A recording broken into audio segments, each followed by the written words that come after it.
So, Mia, still managing that little apartment building on Oak Street?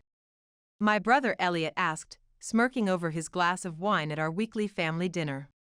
Must be exciting, unclogging toilets and chasing down rent checks.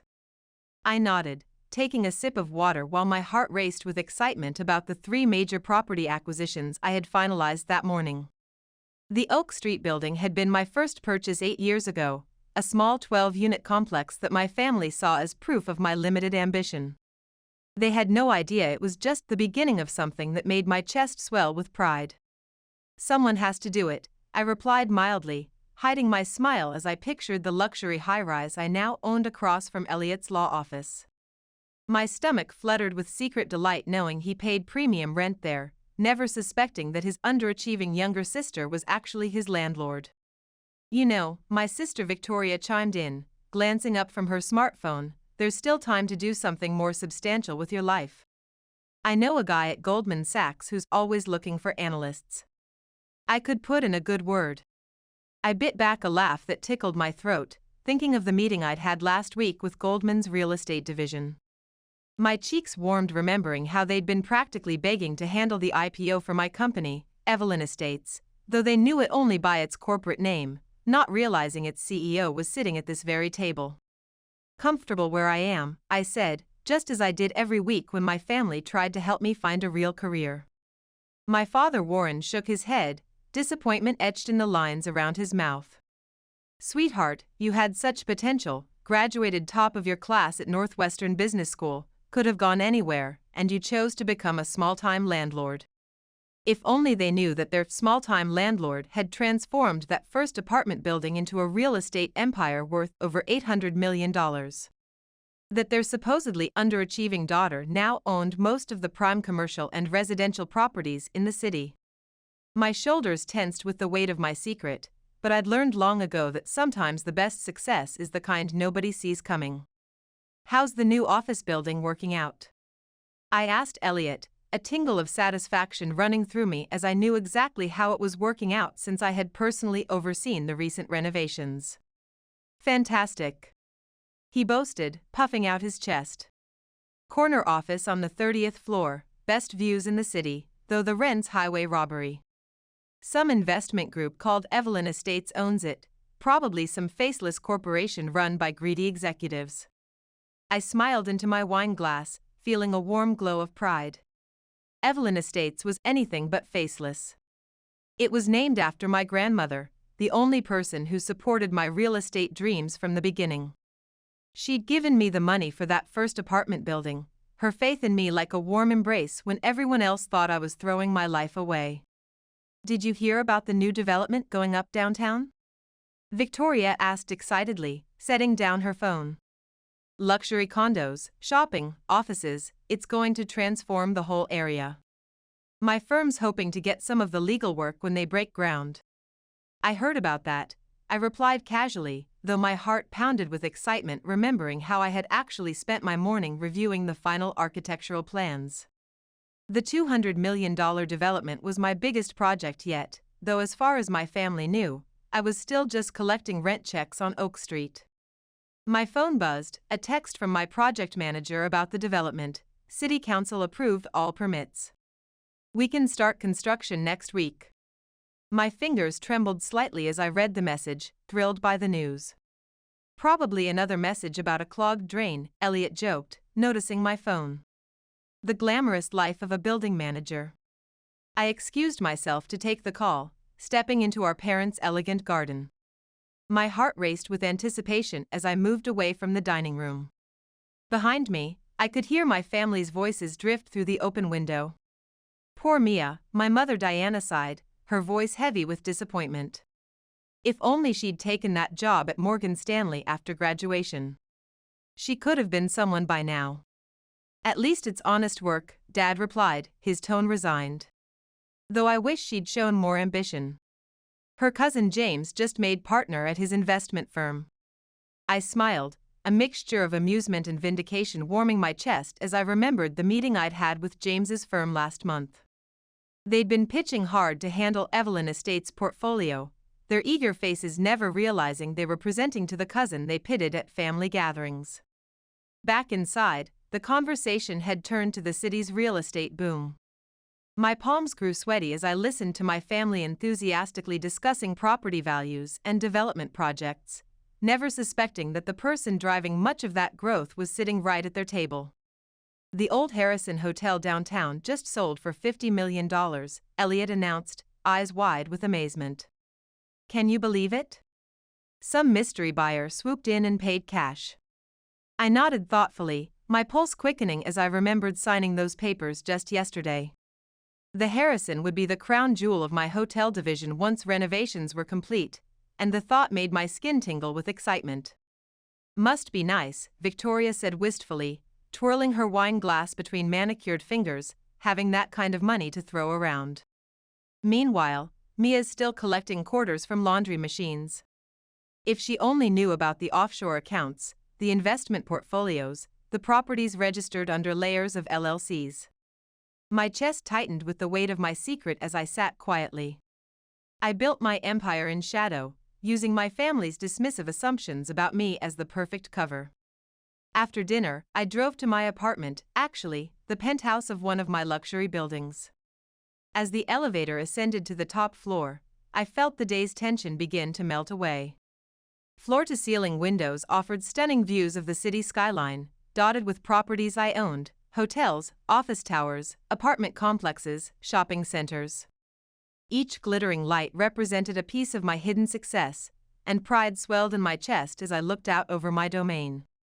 My assistant had left the latest acquisition proposals on my desk. Another lawyer's office looking to lease premium space. I made a note to offer Elliot's firm some competition, the thought bringing a small smile to my lips.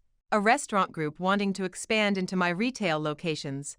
A tech company needing an entire floor of my downtown tower. My phone buzzed again, sending a jolt of excitement through me. This time it was my lead broker with news about another potential acquisition, owners of the Riverside development finally willing to sell. Asking $125 million. Should I make an offer? I texted back an affirmative, my fingers trembling slightly with anticipation, then walked to my window wall.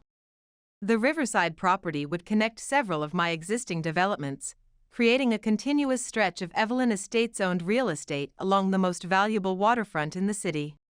8 years ago, when I bought that first small apartment building, my family had been almost embarrassed, their brilliant daughter with her Northwestern MBA and stellar prospects choosing to become a mere landlord. I still remember the sting of their disapproval. They tried everything to change my mind, but I'd seen something they hadn't. That small building had been perfectly positioned for the city's coming growth. I leveraged it to buy 2 more properties, then 4, then 10, each acquisition carefully chosen, each property improved and maximized for value. My grandmother's voice echoed in my memory, encouraging me to trust my instincts. I used different company names, hidden ownership structures, discrete banking relationships. As far as the public knew, Evelyn Estates was a major real estate investment firm run by anonymous executives. As far as my family knew, I was still just managing that first apartment building on Oak Street. The next morning, I arrived early at my downtown office, the real one, not the small property management office I kept for show. My heels clicked confidently across the marble floor as I entered my corner office. The Wall Street Journal was on my desk, featuring an article about the mysterious Evelyn Estates and its growing real estate empire. Sources say the company's CEO is a young business school graduate who's quietly become one of the biggest property owners in the region, the article read. Though their identity remains unknown, their impact on the city's development is undeniable. I smiled, a flush of pride warming my cheeks as I remembered yesterday's family dinner. If they only knew that the small-time landlord they pitied was actually reshaping the entire city skyline, my fingerprints on every major development they admired. My intercom buzzed, my real assistant this time, not the part-time property manager I employed for appearances. Ms. Turner, the investment committee is ready for you in the main conference room, and the architects for the Riverside development are here to present their initial designs. I smoothed my skirt and checked my reflection in the window, making sure my visitors list was clear of any family members who might accidentally discover my secret. My stomach fluttered with anticipation as I prepared for another day of building my empire while the world, and my family, remained oblivious to who was really behind it all. The revelation happened on a Tuesday morning, in the most unexpected way. I was sitting in my private conference room at Evelyn Estates headquarters, reviewing plans for the Riverside development, my fingers tracing over the blueprints with excitement, when my assistant's voice came through the intercom. "Ms. Turner, there's an Elliot Turner here from Maxwell and Partners law firm. He's here for the lease negotiation meeting." My heart froze in my chest. Elliot Turner, my brother. Elliot wasn't supposed to be here. His firm's managing partner was supposed to handle the meeting. My palms immediately grew damp with sweat. "Ms. Turner?" My assistant prompted, concern in her voice. Should I send him in? I had seconds to decide. I could hide in my private office, send someone else to handle the meeting. My pulse raced as I considered my options. But sooner or later, this moment was bound to come. Maybe it was time. "Send him in," I said, my voice barely steady. The door opened, and Elliot walked in, his eyes fixed on his phone as he reviewed notes. "I'm here to meet with Mia Turner about our lease renewal. The managing partner had a conflict, so I'll be handling." He looked up and froze. For a long moment, we just stared at each other, my brother, impeccable in his $3,000 suit, standing in my conference room, me, his underachieving younger sister, sitting at the head of the table in front of architectural plans worth millions. I could hear my own heartbeat in the silence. "Mia?" His voice cracked, his face draining of color. Why are you?" "Hello, Elliot," I said calmly, though my heart hammered against my ribs. "Please, have a seat. We should discuss your firm's lease terms." He didn't move. "You work for Evelyn Estates?" "Not exactly." I gestured to the nameplate on my desk, my hand trembling slightly. "I am Evelyn Estates." He sank into a chair, his face pale. "That's impossible. Evelyn Estates is worth, they own half the city. Actually, closer to 60% of prime commercial real estate now," I corrected, unable to keep a note of pride from my voice. "The Riverside development will push it to 65%. "The Riverside." His eyes widened as connections started forming. "The Harrison Hotel purchase, the downtown development Victoria was talking about, that was all you?" I nodded, my throat tight with emotion. "Would you like to see the portfolio?" For the next hour, I walked him through it all, the properties, the developments, the acquisitions. 8 years of empire building while my family thought I was just collecting rent checks. Each revelation seemed to make his eyes grow wider. "Does anyone else know?" he finally asked, his voice hollow. "The family?" "No. Just you now." I leaned back in my chair, tension still gripping my shoulders. "Though I suppose that's about to change." He looked at me sharply. "Why did you keep it secret all these years?" "Letting us think." "Letting you think what, Elliot? That I was a failure? That I'd wasted my potential?" I stood up, walking to the window wall, emotion making my voice shake. "You all made it very clear what you thought of my career choice." "We were wrong," he said quietly, shame evident in his voice. "Yes," I agreed, feeling a strange mixture of vindication and sadness. "You were." My phone buzzed, a message from Victoria, "Family dinner tonight. Don't forget." I showed Elliot the text, my stomach nodding with anticipation. "Shall we tell them together?" The drive to our parents' house that evening felt different. My fingers gripped the steering wheel tightly as I followed Elliot's car down the familiar driveway. My stomach churned with anxiety and anticipation, knowing everything was about to change. Elliot was uncharacteristically quiet, driving ahead of me with none of his usual confidence. "You're late." Mom called from the kitchen as we entered. Victoria was just telling us about the new client she landed.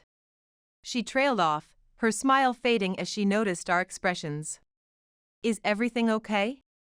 Dad looked up from his newspaper, concern crossing his face as he glanced between us. Elliot cleared his throat. "You might want to sit down. There's something you need to know about Mia." My heart pounded in my ears as everyone turned to look at me. I took a deep breath, steadying myself for what was to come. Over the next hour, I laid it all out: the properties, the developments, the empire I'd built while they dismissed me as a small-time landlord. My voice shook at times, but grew stronger as I continued. I showed them articles about Evelyn Estates, architectural renderings of my projects, financial statements that made their eyes widen in disbelief. $800 million? Victoria whispered, her face pale as she stared at the numbers. You're worth $800 million? That's last quarter's valuation, I corrected, unable to keep a note of pride from my voice. The Riverside development should push it over $1 billion. But you drive a Toyota, Mom stammered, her hand trembling as she reached for her water glass. It's a good car, I shrugged, feeling a strange mix of vindication and sadness. Reliable. Like that first apartment building everyone thought was such a waste of time. Dad hadn't spoken yet. He sat in his favorite chair, looking at me like he'd never seen me before. His silence weighed heavily in the room. All those family dinners, he finally said, his voice barely audible. All those times we tried to help you find a real career, you just sat there and let us. Let you show me exactly who you were, I finished, my chest tight with emotion. Every smirk, every dismissive comment, every pitying look. It was educational. Educational? Victoria's voice rose, her cheeks flushing with anger. It was cruel, letting us make fools of ourselves. Cruel? I turned to her, years of suppressed hurt bubbling to the surface. Like suggesting I get an entry-level job at your friend's company? Like mocking my little apartment building every chance you got? That kind of cruel? The room fell silent. I could almost hear everyone's racing thoughts. The truth is, I continued, my voice softening as the initial burst of emotion passed, I kept it secret at first because I needed to prove something to myself. But then I saw how you all acted when you thought I was struggling, the condescension, the superiority, the absolute certainty that your paths were better than mine. So this was revenge? Elliot asked, his eyes searching mine. No, I shook my head, feeling suddenly exhausted. This was a mirror. I just let you see yourselves clearly. Mom's eyes filled with tears, and she covered her face with her hands. Dad looked like he'd aged 10 years in the last hour. Victoria kept staring at her phone, probably calculating how many times she'd inadvertently insulted one of the city's biggest developers. The Riverside development, she said suddenly, her business instincts apparently kicking in. My firm was hoping to get that legal work. Already assigned, I cut her off, feeling a stab of disappointment at her response. To a firm that didn't spend years mocking its client. Elliot shifted uncomfortably in his seat, probably thinking about his own firm's lease negotiation. Your lease terms will remain fair, I assured him, softening slightly. I don't mix business with family. Though apparently, I'm the only one who feels that way. The next few weeks were awkward. My family struggled to reconcile their image of Mia the landlord with the reality of who I was. I could see the conflict in their eyes whenever we met, their emotions shifting between apologetic smiles and flashes of resentment, not sure whether to be proud of my success or angry at my deception. The local business press had a field day when my identity was finally revealed. My stomach tightened each morning as I read the headlines. Mystery developer unmasked, read one. Evelyn Estates CEO hidden in plain sight, declared another. I felt exposed yet strangely liberated, as though a weight had been lifted from my shoulders. My phone buzzed constantly with messages from relatives who'd dismissed me for years, now suddenly eager to reconnect, investment opportunities, business proposals, lunch invitations, all from people who wouldn't have given me the time of day a month ago. Each notification made my jaw clench with irritation. I ignored them all. Instead, I poured my energy into what I did best: building, developing, growing my empire. My heart soared as the Riverside development broke ground on schedule. The Harrison Hotel renovation proceeded according to plan, each progress report filling me with satisfaction. New opportunities arose daily, and I embraced them with renewed focus and passion. 1 year after the revelation, I hosted a family dinner at my penthouse. They'd never been there before, had never even known it existed. My pulse quickened as I watched them take in the spectacular views, the elegant furnishings, the obvious wealth. I felt no triumph, only a bittersweet ache for all the years wasted on false assumptions and misconceptions. "I have an announcement," I said as we sat down to eat, excitement fluttering in my chest despite everything. "Evelyn Estates is going public next month. The IPO should value the company at around $2 billion. They absorbed this in silence, the clink of silverware against china the only sound in the room. "You could have told us sooner," Mom said finally, her voice small. "We're your family," Dad added, his eyes searching mine. "Are we?" I asked quietly, my throat tight with emotion. "For 8 years, you showed me exactly what kind of family you were. Every dismissive comment, every condescending suggestion, every pitying look, that was family." "We were wrong," Dad admitted, his shoulders slumping. "But you have to understand, we thought we were helping. We wanted you to succeed." "No," I corrected him, feeling the heat rise in my cheeks. "You wanted me to succeed your way, on your terms, following your paths. You never once considered that I might know what I was doing." "And now?" Victoria asked, her voice uncertain. "What happens now?" I looked out at my city, because it was my city now, shaped by my vision, transformed by my work. Pride and determination swelled within me. "Now," I said, "we start over.